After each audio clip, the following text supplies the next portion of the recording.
Quero convidá-los a abrir a Bíblia, a passagem em Lucas, Evangelho de Lucas, capítulo 4. O texto é conhecido, o texto da tentação de Jesus, versículos de 1 a 13. Evangelho de Lucas, capítulo 4, versos de 1 a 13.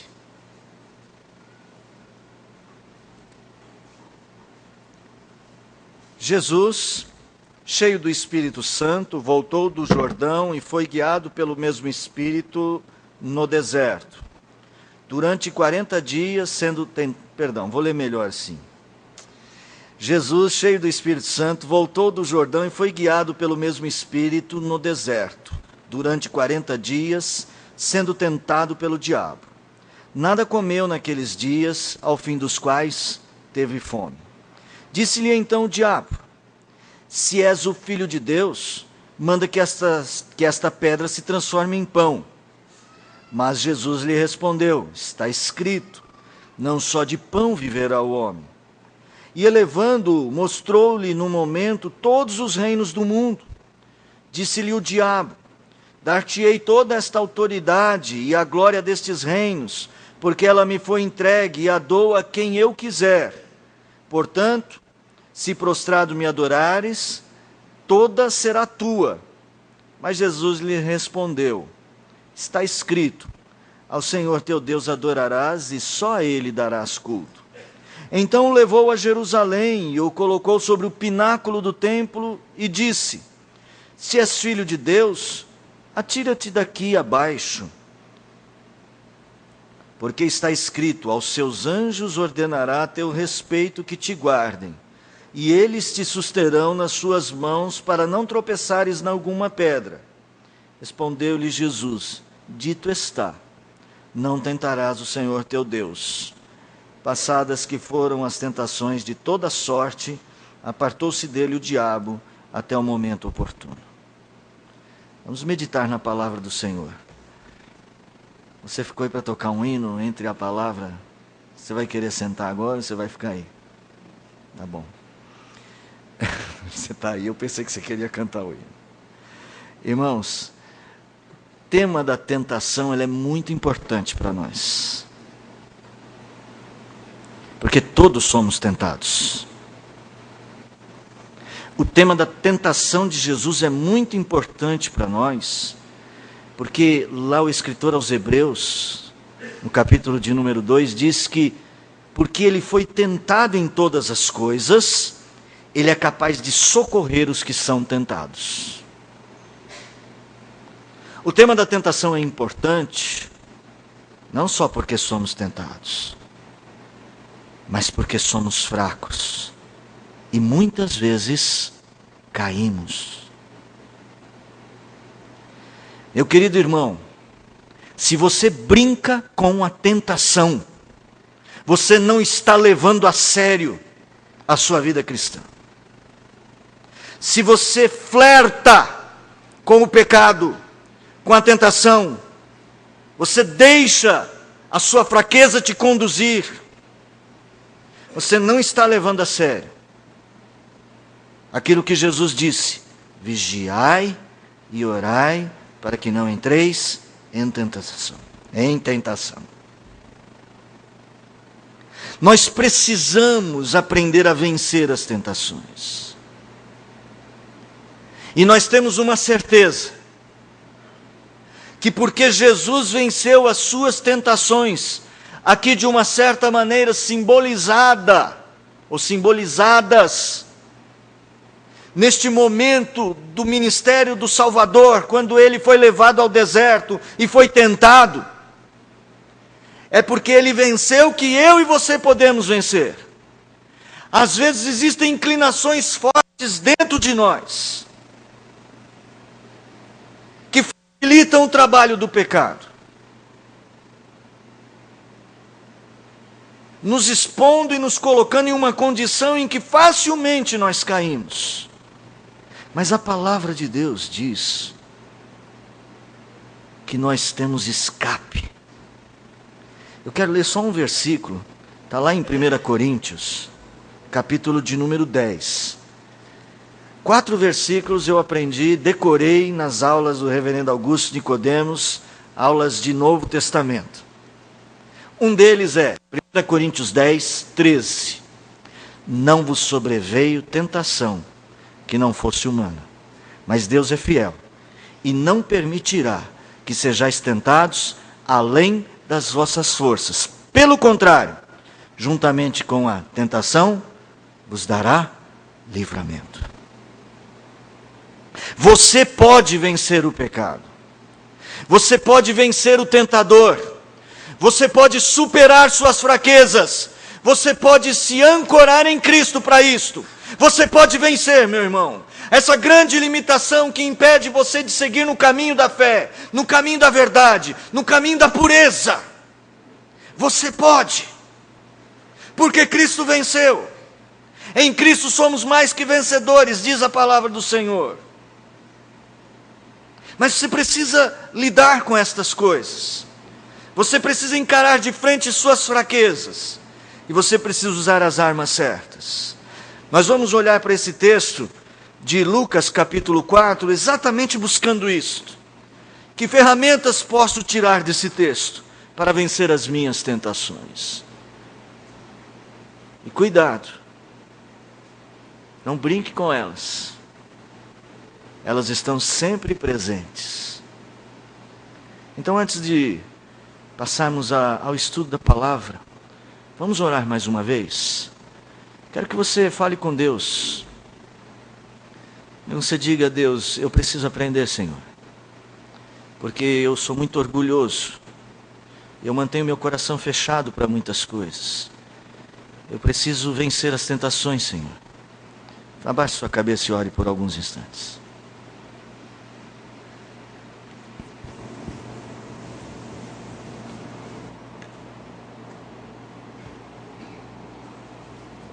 Senhor, todos nós precisamos.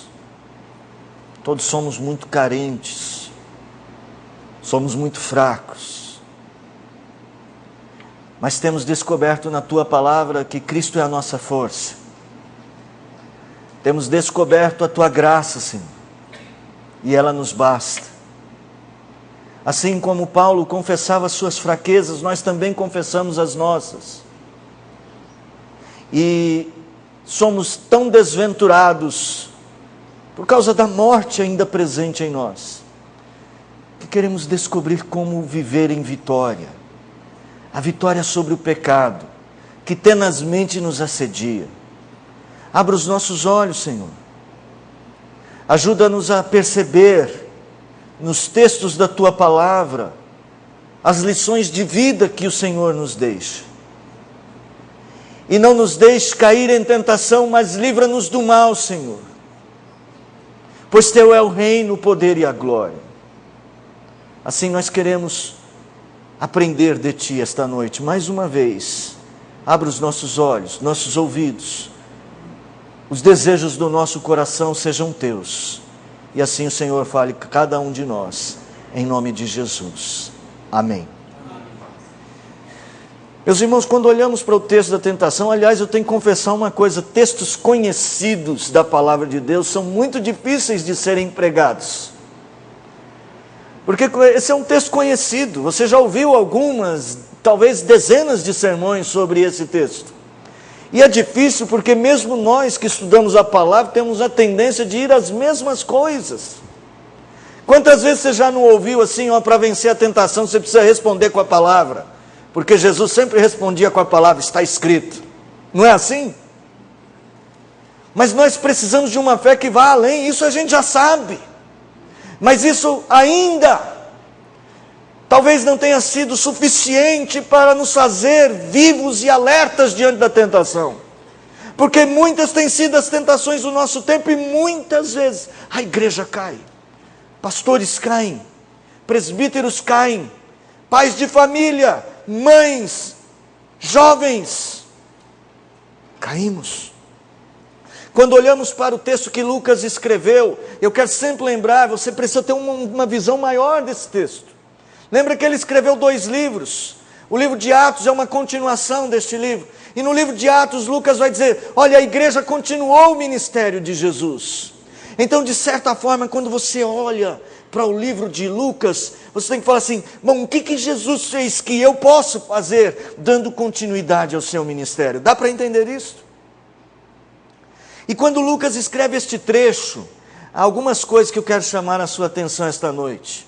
Lucas está assim, falando da tentação de Jesus, e possivelmente seguindo a teologia de Paulo, que foi o seu grande mestre na vida cristã, já que foi por intermédio de Paulo que Lucas veio ao cristianismo, o homem macedônio. Lucas então vai dizer assim: olha, Jesus venceu a tentação. Paulo disse que juntamente com a tentação nós temos livramento. Então Lucas vai descrever a tentação de Jesus de uma maneira muito peculiar. Se você é um atento leitor ou ouvinte de sermões, vai lembrar que no dia 11 de janeiro, o reverendo Marcos Kleber pregou no capítulo 3, versículo 21 e 22. Que memória do pastor Maurício, né? Não está anotado, gente. E quando ele pregou nesse texto, ele falou sobre o batismo de Jesus, não foi? E quando ele falou sobre o batismo de Jesus, o que foi que desceu sobre Jesus em forma de pomba? Desceu o Espírito Santo.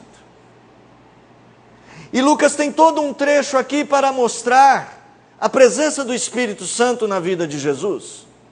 Então, Lucas 3, 21 e 22, o Espírito desce sobre ele. Lucas capítulo 4, nosso texto de hoje, que começa dizendo o quê?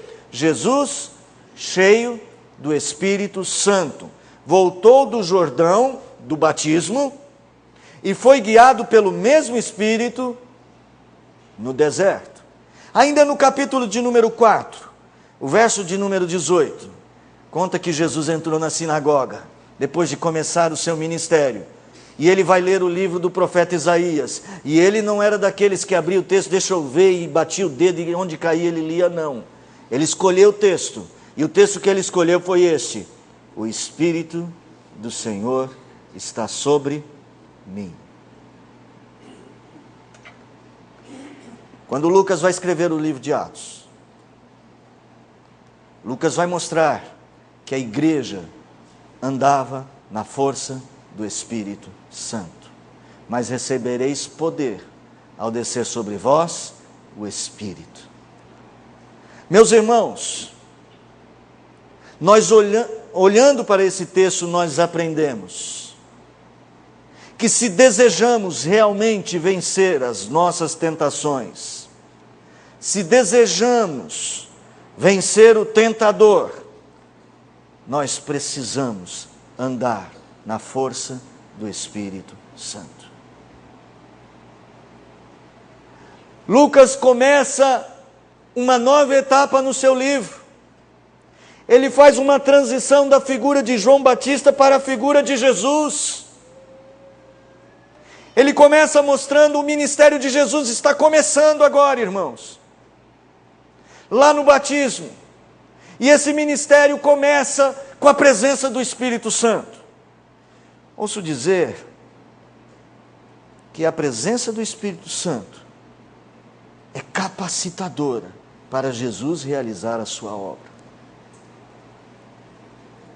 Então, se você deseja mesmo viver na presença de Deus, vencer as suas tentações, você precisa lidar melhor com a sua relação, com o seu crescimento no Espírito.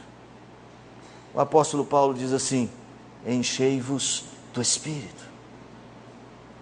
Ele também diz: aqueles que andam no Espírito não satisfazem as vontades da carne. Pois as tentações são justamente a proposta de atender às vontades da carne. E para vencê-las nós precisamos mesmo, irmãos, de uma vida no Espírito. Para Lucas, o fortalecimento da pessoa de Jesus no Espírito é um dos assuntos mais sérios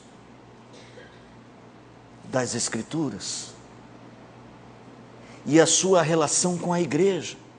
Quando você lê o livro de Atos, há um escritor famoso, Abraham Kuyper, Ele disse que o livro de Atos poderia ser chamado, em lugar de Atos dos Apóstolos, de Atos do Espírito Santo. Porque é o Espírito Santo que capacita os apóstolos, é o Espírito Santo que instrui Paulo, é o Espírito Santo que leva os homens a falar em outras línguas, a pregar o Evangelho para outros homens de nações distantes. É o Espírito presente do começo ao fim, é o Espírito que potencializa a igreja. E daí, irmãos, não é difícil a gente entender, porque estamos vivendo um tempo de crentes que caem tanto diante das tentações. Porque a tela de um computador é tão mais forte que a nossa fé, quando um homem clica num site pornográfico?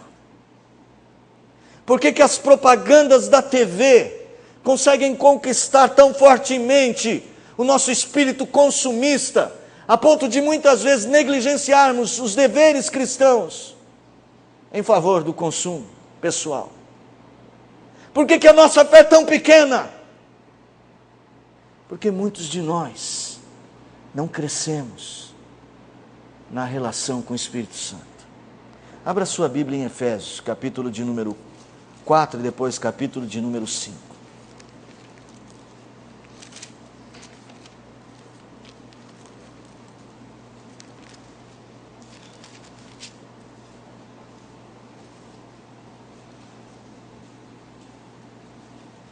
Paulo tratando de alguns pecados corriqueiros, alguns pecados do dia a dia, algumas tristezas que talvez ele colhesse na sua vida ministerial. No verso 25, ele fala assim: deixando a mentira, fale a verdade com o próximo. No verso de número 26, ele diz: irai-vos, mas não pequeis, não se põe o sol sobre a vossa ira. No verso de número 27, nem deis lugar ao diabo. E no verso de número 28, aquele que furte não furta mais, ou aquele que furtava não furte mais.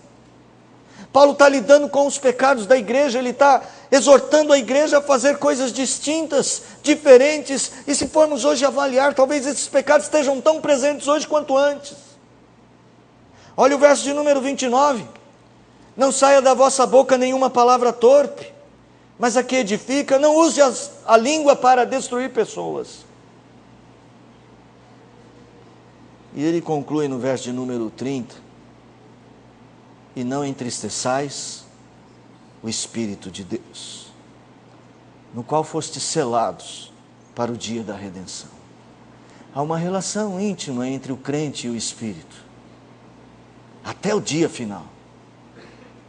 Mas muitas vezes nós abandonamos a seriedade dessa relação, não nos preocupamos com ela, não nos ocupamos com a nossa vida com Deus, com o Espírito. Não sabeis vós que sois templo do Espírito Santo? Não use o seu corpo de qualquer maneira, é isso que a Bíblia está dizendo. Nada envergonha mais o Espírito que o crente que busca apenas os interesses da carne. E é por isso que lá na frente, no capítulo de número 5, no verso de número 15, ele diz assim: portanto, vede prudentemente como andais, não como loucos, como necios, e sim como sábios, remindo o tempo, porque os dias são maus.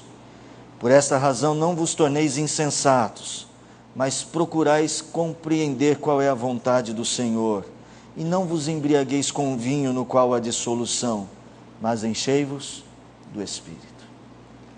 Irmãos, Lucas entendeu essa conexão entre nós e Cristo. E ele diz que quando Cristo foi enfrentar a tentação, ele foi conduzido pelo Espírito no deserto. E embora estivesse fraco, embora estivesse com fome, embora estivesse num momento em que o diabo se aproveitou sim de sua fraqueza, ele estava cheio do Espírito. É isso que Lucas nos diz, ele estava cheio, plerol, estava pleno, completo. Estava pronto para vencer, porque andava no Espírito Santo. Você deseja mesmo, irmão, vencer o tentador? vencer o maligno, vencer as tentações, as inclinações do pecado que estão diante de você todos os dias. O pecado jaz à porta, disse Deus a Caim. O teu desejo será contra ti, cumpre a ti dominar o teu desejo. Você quer vencer? Busca enchimento do Espírito Santo, na oração, no crescimento da palavra, na vida de adoração, na vida de comunhão. Não negligencie as ferramentas da graça do Espírito Santo. Amizades cristãs, fugir da aparência do mal, são coisas que só o Espírito pode fazer, irmão. Não compactue com as obras das trevas. Paulo está dizendo isso lá em Efésios capítulo 5. Não seja cúmplice disto, não se deixe levar. Encha a sua vida do Espírito. Caminhando um pouco no texto, eu sei que ainda não entramos nos detalhes, né, da tentação de Jesus, e não vai ser nessa segunda parte. Há um outro detalhe assim da estrutura do texto que me chama a atenção. Quando o diabo se aproxima de Jesus para tentá-lo, eu não sei se você notou, verso de número 3, Jesus estava fraco, chega o diabo, sorrateiramente, como sempre, e ele diz assim: se és o Filho de Deus. Olha lá no verso de número 9, mais uma vez. Então levou a Jerusalém, e o colocou sobre o pináculo do templo, e disse: se és o Filho de Deus. Há uma coisa muito interessante aqui, porque no dia do batismo, do seu batismo, quando o Espírito desceu sobre ele, veio uma voz do céu, dizendo: este é o meu Filho amado, em quem me comprazo. Jesus foi tentado, mas ele venceu a tentação, porque ele tinha um compromisso com o seu Pai. Um compromisso como filho de Deus. Ele não olhava para si mesmo como um qualquer. Ele tinha nome de família. Ele era da família de Deus. É muito comum a gente falar do nome de família. Alguns falam com muito orgulho. Os Machados, por exemplo. Isso, Hélio Navarro Machado. Ou Hélio. Hélio é o irmão, né? Eldo Navarro Machado. Você gosta do nome de família? Pois é, nós falamos com orgulho. Lembra os nossos pais? Nomes de família talvez lembrem valores. É disso que nós estamos falando aqui. Nós temos o nome do nosso Pai, o nome santo do nosso Deus. Nós não podemos nos dar o luxo de viver no pecado. Jesus sabia disto. Jesus tinha um compromisso, ele era o Filho de Deus. Meus irmãos, até os demônios sabiam disto. No capítulo de número 4, no verso de número 41, mais à frente, diz assim: também de muitos saíam demônios gritando e dizendo: tu és o Filho de Deus. Nós precisamos levar a sério esse nosso compromisso com Deus, e é assim que se vence a tentação. Nós precisamos começar a valorizar o fato de que na cruz Ele comprou-nos para sermos seus filhos. João diz lá no seu Evangelho, que a todos quantos o receberam, deu-lhes o poder de serem feitos filhos de Deus. Eu e você, nós temos um compromisso com o nosso Deus. Nós somos seus filhos. Não à toa, na oração que Jesus ensinou, Ele nos ensina a olhar para Deus e fala assim: Pai nosso. E mais à frente Ele diz: e não nos deixeis cair em tentação. Sabe, nós precisamos compreender que agora que somos filhos de Deus, faz toda a diferença. Há algo que eu acho interessante aqui no texto. Jesus foi tentado. E o primeiro homem a ter sido tentado foi Adão. Paulo, aí eu lembrando que Lucas e Paulo têm uma teologia, Lucas aprende de Paulo, né? Paulo disse assim, que Jesus Cristo é o segundo Adão. E me chama a atenção que Lucas faz um paralelo entre Cristo e Adão. Se você perceber, no verso de número 23 do capítulo 3, Lucas começa uma genealogia, irmãos. Para mim, Lucas está quase começando o livro de novo. Era como se ele quisesse deixar claro que havia uma transição do Velho Testamento para o Novo na figura de João Batista, mas agora começa o ministério de Jesus. E talvez seguindo o exemplo do Evangelho de Mateus, que possivelmente já era conhecido das pessoas, ele começa com uma genealogia. Só que ele faz uma genealogia invertida. Em lugar de começar com os mais velhos, ele começa de Jesus indo até os mais velhos. Você vai ver no verso 23, Jesus tinha 30 anos ao começar o seu ministério. O contrário, Mateus faz uma genealogia diferente, começa lá atrás em Abraão. É que Mateus tem o objetivo de mostrar que aquele Jesus que havia nascido era o mesmo que o anjo havia anunciado. Lucas não. Lucas quer fazer uma ligação diferente.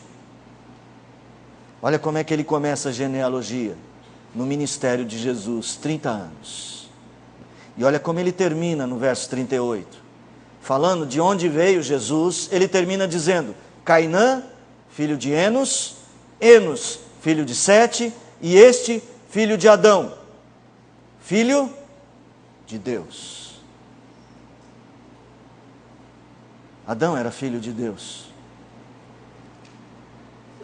Mas Adão caiu. Adão não sobreviveu à tentação. Mas seguindo a teologia de Paulo,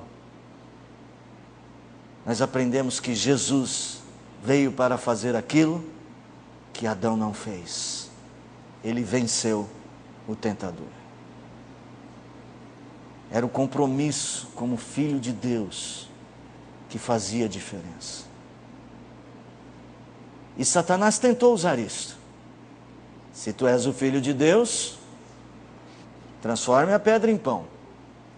Se tu és o filho de Deus, lança-te lá embaixo. Algumas vezes nós perdemos de vista e vamos viver nesse mundo como se ser um filho de Deus não fosse em nada diferente.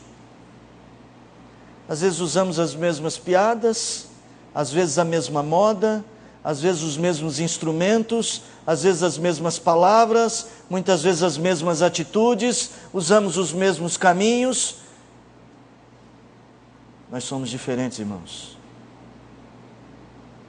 Nós temos um pai diferente. Nós temos uma família diferente. Nós temos um nome diferente. Nós somos filhos de Deus. Então, se você deseja vencer a tentação, você precisa viver como um filho de Deus. E eu até digo mais, você precisa viver como o Filho de Deus viveu.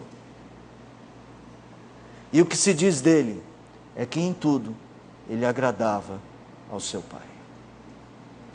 E eu quero seguir agora sim para a estrutura do texto mesmo. Não vou me delongar. Não vou falar das tentações com detalhes. Mas vamos apenas ver que há um choque de interesses. É isto que o diabo quer usar. Olha só o verso de número 3. A primeira tentação é: se és o filho de Deus, você está com fome? Manda as pedras se transformarem em pão. Ele tenta Jesus pelas suas necessidades sentidas. Ele estava com fome. Então dá um jeito, Jesus. Tenta resolver seu problema você mesmo. A segunda tentação, quando ele mostra os reinos do mundo, ele trabalha mostrando a Jesus o seguinte: olha, você pode adorar outro Deus e você vai ganhar com isso. Se prostrado me adorares, vou te dar toda a glória destes reinos. Ele tentou seduzir Jesus a adorar outro Deus. E a terceira tentação, ele propôs a Jesus que cuidasse de si mesmo. Ao jogar-se do pináculo do templo, ele saberia que os anjos o socorreriam. E nós vamos ver que esta tentação tem a ver com você buscar segurança no seu senso de alto valor. Vamos falar disso. O que está em choque é os interesses de Deus e os interesses do homem. Como é que eu sei isso? Pelas respostas de Jesus. Jesus respondeu à primeira tentação dizendo: o meu problema não é a necessidade do pão. Ele cita Deuteronômio: não só de pão viverá o homem. Abra lá em Deuteronômio capítulo 8.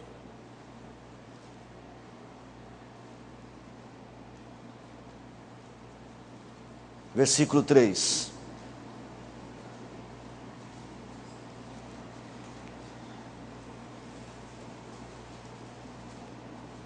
Vamos ler juntos? Ele te humilhou e te deixou ter fome e te sustentou com o maná que tu não conhecias, nem teus pais o conheciam, para te dar a entender que não só de pão viverá o homem, mas tudo o que procede da boca do Senhor viverá o homem. Deus quer ensinar você que a sua maior necessidade é o que vem de Deus. Jesus tinha interesse em comer, ele estava com fome. Mas há interesses maiores. Os interesses de Deus, eles são prioridade para nós. Da mesma forma, Jesus respondeu sobre o prostrado adorar o diabo, lá do verso 7. No verso 8 ele diz: está escrito, ao Senhor teu Deus adorarás e só a Ele darás culto. Irmãos, quando nós procuramos servir os nossos interesses, nós voltamos a Adão no pecado original lá. Foi naquele momento em que Eva viu a árvore e disse assim: olha, ela é desejável. Desejável para dar entendimento, boa para se comer, agradável aos olhos. Eu quero ser como Deus. Foi sutil, mas foi isso que aconteceu. O homem buscou um outro Deus. E o diabo tentou Jesus. Tentou fazê-lo um idólatra. A idolatria dos pecados mais combatidos nas Escrituras. E nós somos idólatras. Todas as vezes que os nossos interesses são mais importantes para nós que os interesses de Deus. Escutem o que eu estou falando. Não brinque com isso. Então, irmão, o diabo falou: você não quer os reinos deste mundo? Está aqui. E nem precisa fazer nada. Eu não quero nem falar se o diabo estava contando mentira, né? Eu tenho o direito de dar ele para vocês. Eu quero mostrar para você que o diabo tentou fazer os interesses humanos superiores aos interesses de Deus. E o maior interesse de Deus na sua vida é que você seja um verdadeiro adorador. E ainda na terceira tentação. Qual era esta? Era a tentação pela segurança pessoal, né? Se és o filho de Deus, você não é importante no reino? Então você pode fazer o que quiser. Deus vai dar um jeito. Salta. Pula daqui para baixo. Os anjos vão te servir. Irmãos, isso parece essas coisas que acontecem hoje em dia. Se você é filho de Deus, você tem direitos. Isso aqui aconteceu lá em Êxodo 17. Jesus vai citar essa história.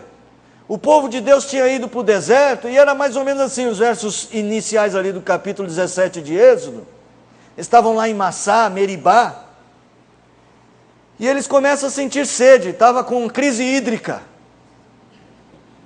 Aí eles falam, não tem água aqui no deserto, o governador não soube poupar, a culpa é sempre de alguém, né? E sabe o que é que eles disseram? Nós não somos o povo de Deus? Por que Deus fez isso conosco? Por que nos trouxe para esse deserto? Para nos matar de sede. Ele falou, vocês estão tentando a Deus, disse Moisés. Nós precisamos aprender a colocar os nossos interesses debaixo dos interesses de Deus, irmãos. Precisamos ser mais sábios nessas coisas, mais humildade, mais simplicidade. Jesus chega e diz para ele, não tentarás o Senhor teu Deus, não arrisque a tua vida, forjando um plano contra Deus. Tentando Deus, achando que você é grande coisa. Era mais ou menos como se o diabo estivesse dizendo, você é o filho de Deus, rapaz. Deus tem que cumprir a sua palavra com você. Se joga aí do templo. Prova que você é mesmo filho de Deus. O filho de Deus anda humildemente com seu Deus. Ele não faz testes com Deus. Ele aprende a pôr os interesses de Deus acima dos próprios interesses. Meus irmãos, o que nós aprendemos? Nós aprendemos que se queremos mesmo ter esta força contra a tentação, nós precisamos ser cheios do Espírito Santo, crentes mais maduros. A Bíblia diz que o Espírito Santo nos assiste em nossas fraquezas. Quando nós somos tentados, e até mesmo quando nós caímos, é Ele quem vai nos resgatar. Mas precisamos aprender. Nós temos um compromisso com Deus, porque Ele é o nosso Pai, nós somos seus filhos. Existem coisas que precisamos fazer. Existem coisas que Deus espera de nós. Existem coisas que Ele nos designou a fazer. E nós precisamos fazer porque temos um compromisso com Ele. Somos seus filhos. O próprio Jesus Cristo sabia disto e foi humilde. Não buscou a própria glória, nunca. Sempre a glória do seu Pai. Jesus aprendeu a grande lição. Porque sabe quando é que nós caímos em tentação? Quando os nossos interesses são superiores aos de Deus. E movidos pelos interesses da carne, escolhemos o nosso caminho. Mas Jesus um dia, sabendo que estava se aproximando a cruz, mais uma vez foi tentado. E ele disse, Pai, ele tinha consciência de que era filho. Se possível, afasta de mim esse cálice. Esta era a vontade dele. Contudo, seja feita a tua vontade. E eu quero, esta noite, dizer que se precisamos e se queremos aprender algo com esse texto, devemos aprender a buscar o Espírito Santo, valorizar nosso compromisso com Deus, e vamos testar estas coisas, no modo como nós escolhemos priorizar os interesses de Deus na nossa vida.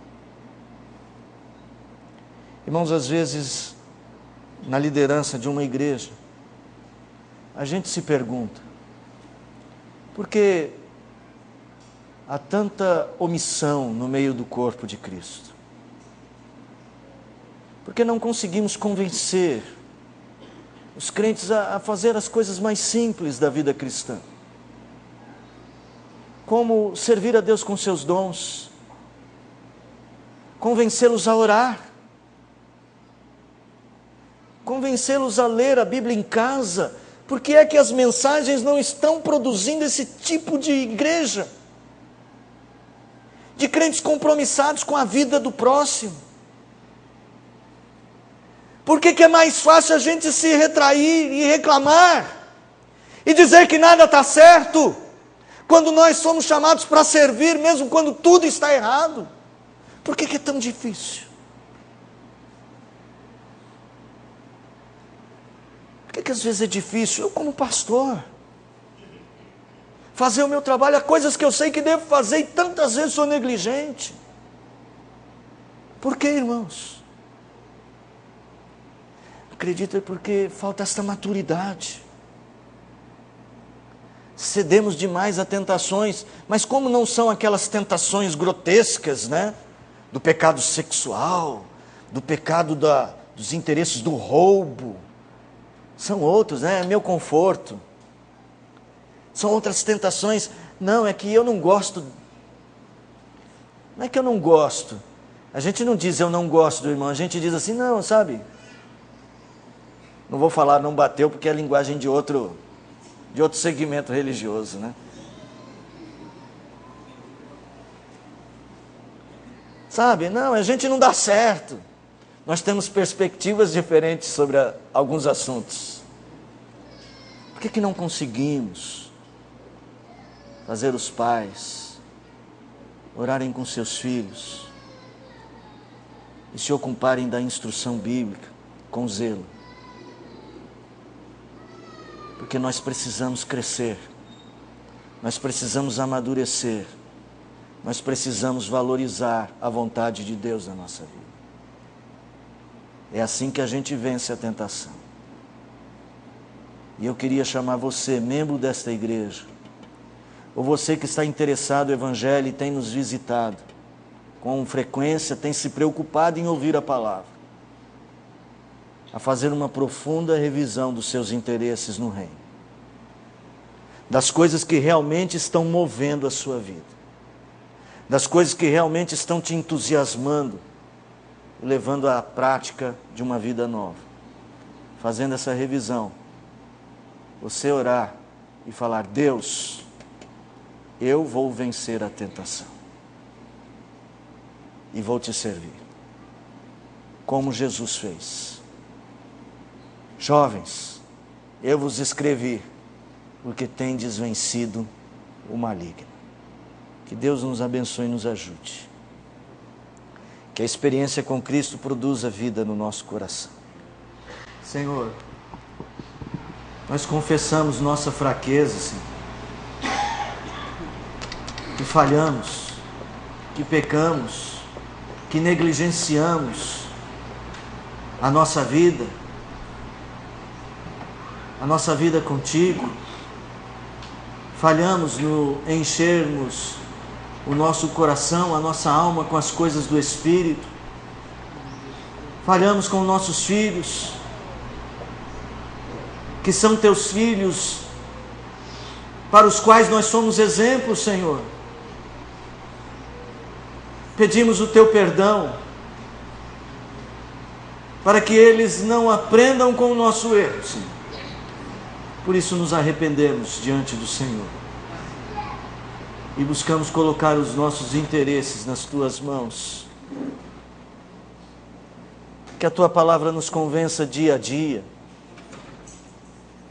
Que jamais, ó Pai, nos tornemos tão incapazes de te agradar como Jesus Cristo te agradou. Mas ao contrário, dia após dia, possamos entregar a Ti uma vida santificada, sacrifício vivo, santo e agradável ao Senhor. Transforma a nossa mente, transforma o nosso coração. A Igreja Presbiteriana de Vila Formosa, Senhor, sua liderança, seus presbíteros, seus diáconos, seus pais de família, as mães, os filhos, as crianças, todos. Humildemente te imploramos que Tu faças uma obra nova em nosso meio. Que o Senhor levante a nossa igreja e que todas as nossas provações, ó Pai, sirvam para fortalecer o Teu povo. Não permita que o maligno nos tente e nos faça cair, mas que Teu Espírito nos ajude a viver e nos assista em nossas fraquezas. Que a graça do nosso bom Deus, o Pai, e o amor insondável de Jesus Cristo, Deus Filho, as ternas e eternas consolações do Deus Espírito Santo repousem sobre vós, meus amados irmãos, e sobre toda a nossa família da fé que está espalhada pela face da terra, hoje e todos os dias, até a volta gloriosa do nosso Senhor e Salvador Jesus Cristo. Amém.